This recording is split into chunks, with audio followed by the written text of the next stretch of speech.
Hello everyone, welcome to Thursday. We had another update today. The S&P 500 was up just a little bit over 0.4%. The market generally does fairly well in the 4th of July holiday week, and this was no exception. We've had an up day all 4 days this week, which is great. What was really interesting about today was that the market opened up even higher and was jumping through the top barrier that we have in this last little channel that we've been stuck in.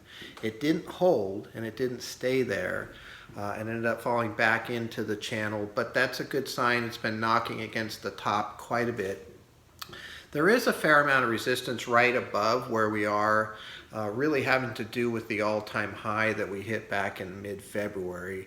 And so it might be some time before we can, if we do continue up, before we can really break out of that top piece just with that resistance.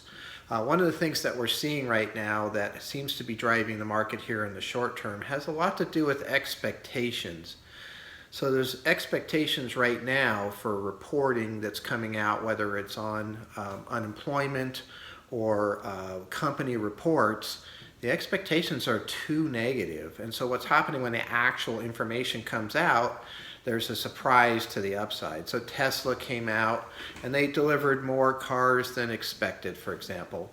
And that type of thing is happening. Today had a lot to do with the unemployment report, with more people getting back to work than was expected. So at the moment, the expectations by the analysts are actually more pessimistic than what is happening in reality. And so the market is adjusting to that, to the upside.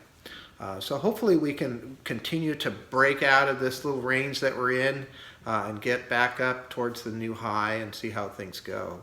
I want to thank everybody for watching this week, and I look forward to talking to you on Monday, and everybody have a really good 4th of July holiday. Thank you.